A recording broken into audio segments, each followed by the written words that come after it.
Happy Thursday, webheads! Get ready for another episode of Worthy Ones, the video series where I take all the new number ones for the current comic book week that I read and deem them worthy or not worthy. We got a packed show for you today, so let's get started. Are you ready, comic fans? Are you ready, true believers? Let's go, webheads! First book we're talking about today is Saturday Morning Adventures, Dungeons & Dragons issue 1. I totally feel like an old man talking about this because I used to watch this cartoon on TV on Saturdays. Not my favorite cartoon, but I did still enjoy it, and the release of this comic is impeccable because it goes alongside with the movie release. So I think that's pretty awesome that they came out with a comic here.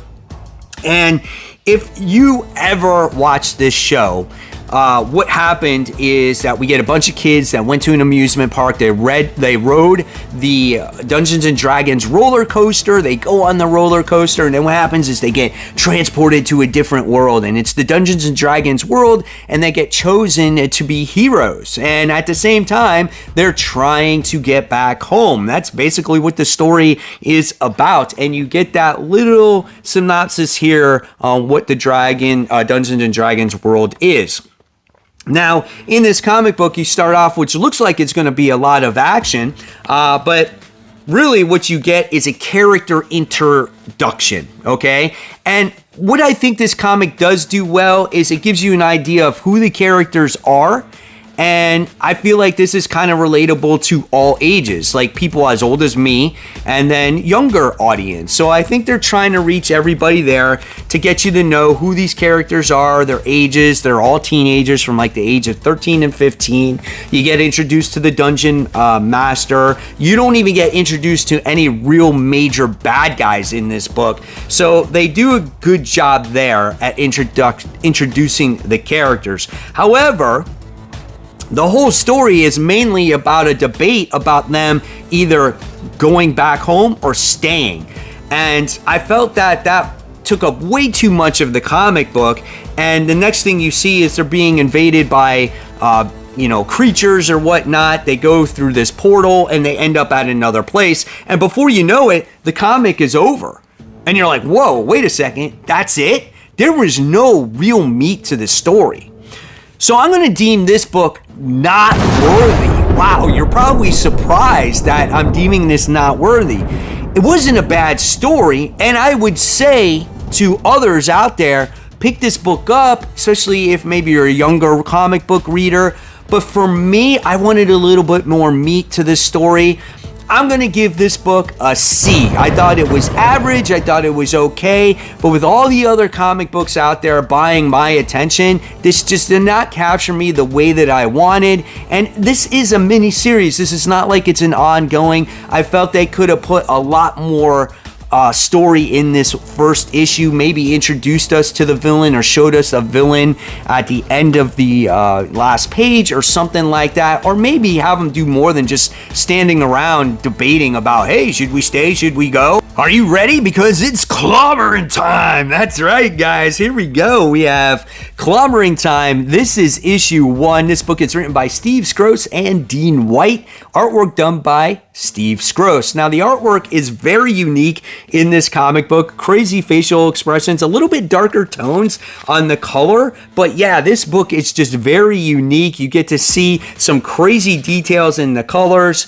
Or in the characters, and you just wind up seeing a big brawl throughout this comic book with the Hulk and Thing teaming up, defeating like kaiju type monsters, right? Very fun story in very many ways. What this story started off as is you have Ben Grimm, you have Bruce Banner, and you have Reed Richards trying to have lunch with each other. Then all of a sudden you get this futuristic like Iron Man, like Doctor Doom like character. You get to see him right here in that panel in the bottom, and he opens up this portal and sends these guys somewhere else, right?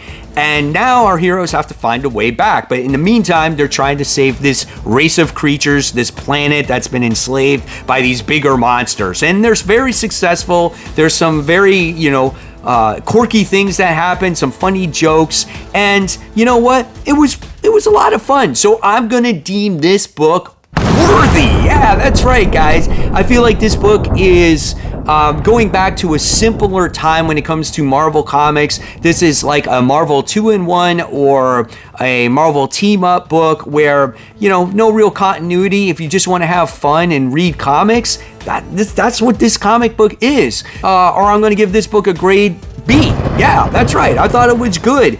And I think each issue will vary on if you pick it up or not, depending on who the thing actually teams up with. So good stuff here. This is another book that's perfect for all ages, and I like what Marvel Comics is doing with some of these types of books. You ready for another one? All right, let's get to it. We have the Avengers Beyond issue 1. So if you guys are confused what this story is, well, it's continuing off of All Out Avengers. So if you haven't read All Out Avengers, I don't think you're going to really understand this book. However, I did feel it is a pretty good jumping on point, but there's a lot of exposition in this book to try to get the readers caught up. That's why I wish they just would have continued it in All Out Avengers. This book is written by Derek Landy, and Greg Land does the artwork. This is so funny because I was ranting and raving about She-Hulk this past week on the art, on the story, and guess who appears in this book? It's She-Hulk. She's drawn really nice in here. She's doing a crazy battle. She rages out, and I really loved the way all the characters looked in this book. Check out this character here by the name of the Lost One, and we kind of get an origin story here of the Beyonder on where he came from. And he's kind of the guy that's been, you know, I guess manipulating things or messing with the memories of all the Avengers in the last issue. But we get that explanation in this comic book because we have the Lost One who was the creator of all the Beyonders. So there's not just one, there's a whole race of them. We find that out in this issue, which I thought was so cool. And the Beyonders were greedy and they wanted all his power, and they stole his power and they imprisoned him on a moon. Well, somehow he broke out of this moon, and now this Lost One is after all the Beyonders out there, killing them one by one. And the Beyonder here is trying to get the help from the Avengers. This was a really fun comic with a lot of artwork. Again, be prepared to read, but this was a huge setup issue, and I think the action is going to ramp up once again in this comic. So I deem this book worthy. That's right, guys. This book was a lot of fun. I'm going to grade this book a B+.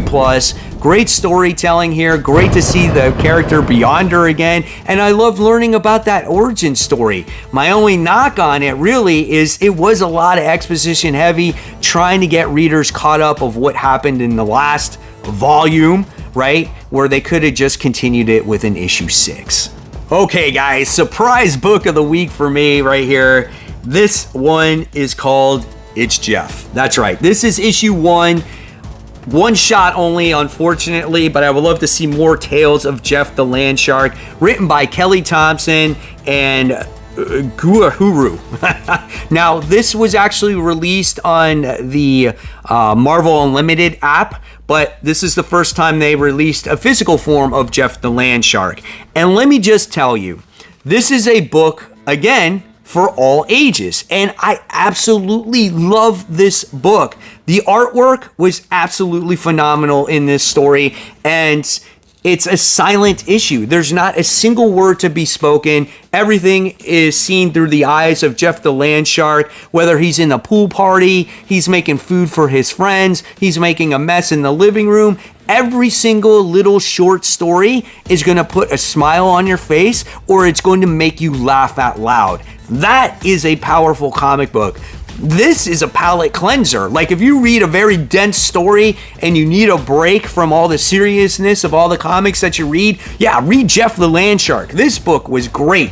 One of the very touching stories of this issue was we get to see Jeff the Land Shark, who was looking for a fish to eat at a market, and he gets that fish, and then he comes across a cat that is trying to feed its family, and he hands over the fish. That was a very touching story. And then there's this one story where we get to see Jeff the land shark trying to swim in a pool, and everyone gets out of the pool because they see like a fin in the actual pool, and it's just Jeff the land shark.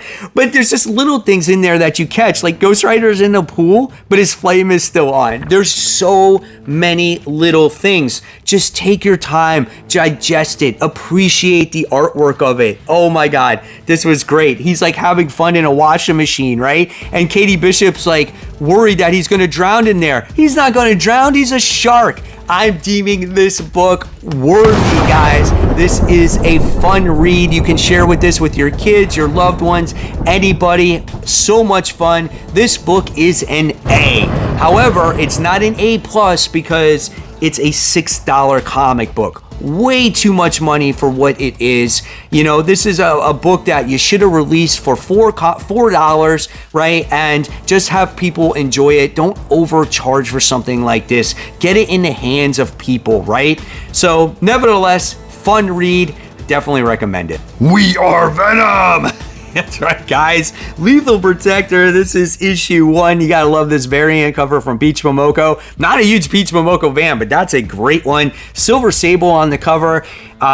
I have not seen Silver Sable possibly team up with Venom since like the old Silver Sable days, right? Look at that cover. That is phenomenal.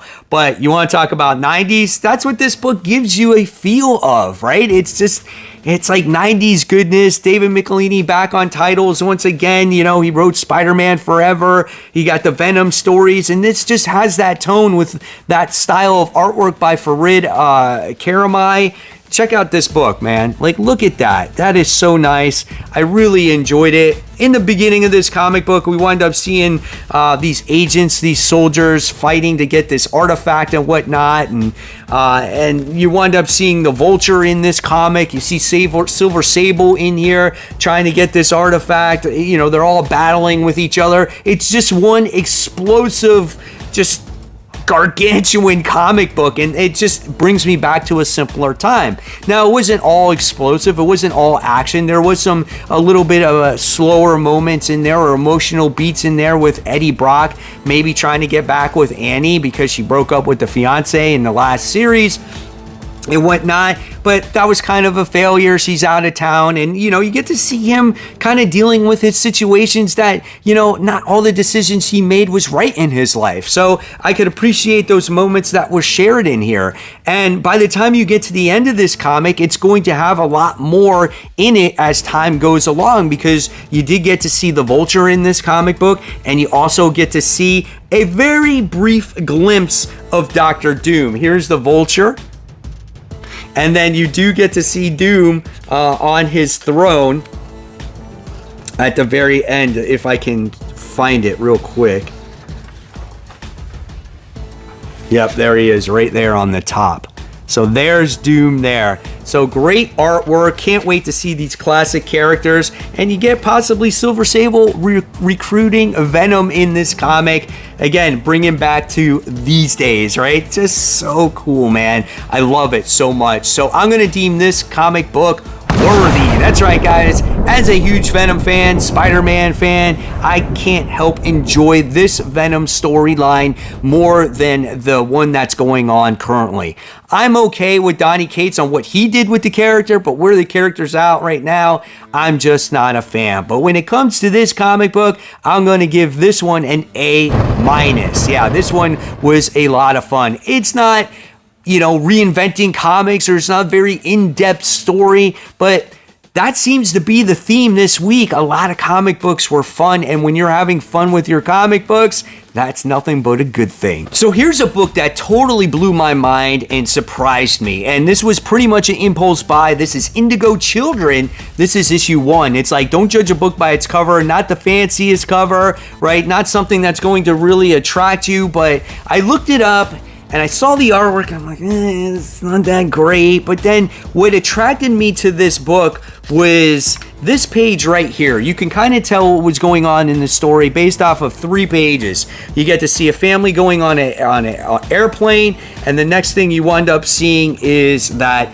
the airplane blows up.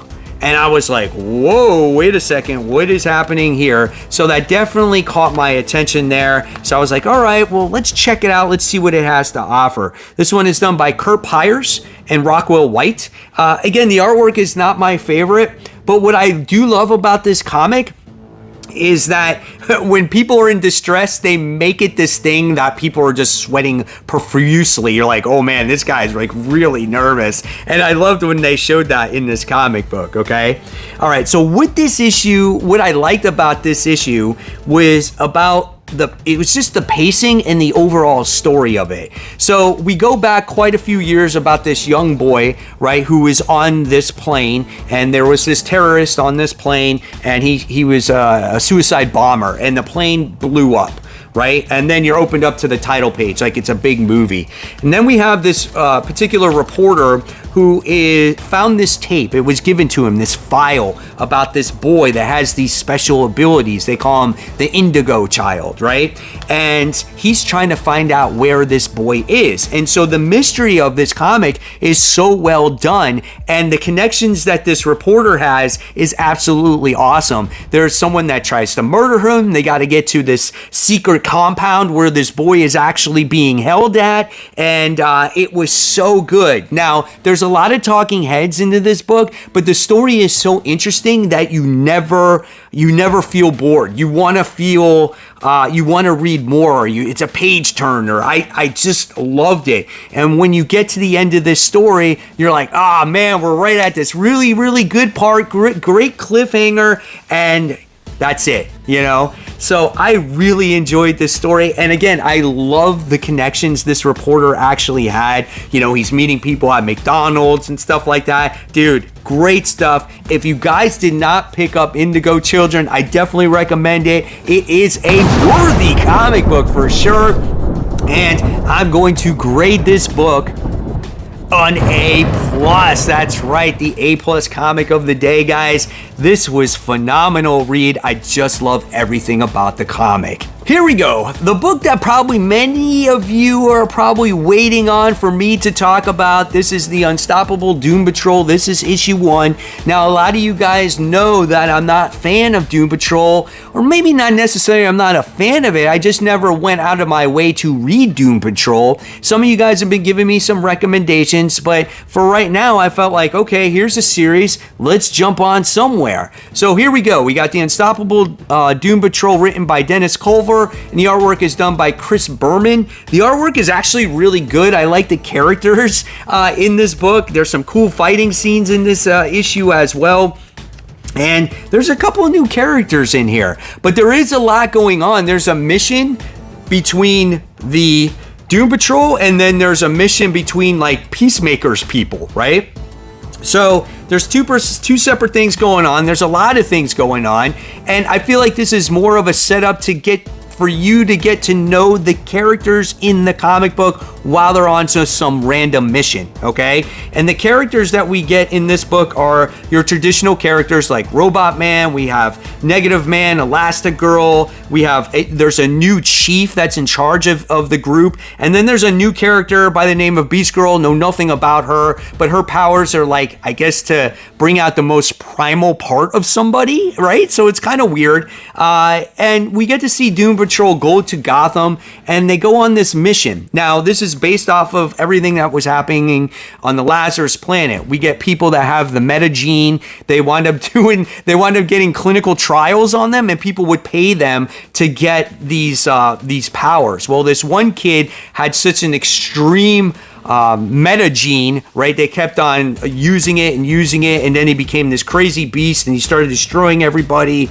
and it was just insane, right? It was like balls to the walls type of action comic book, and trying to stop this guy from causing all this chaos and all these soldiers and all this other stuff. And it was kind of cool seeing all the characters using their abilities, which for a #1 issue, that's what you want to see, right? So, at the end of the day, I'm gonna deem this book worthy. I thought it was a fun read, it was entertaining.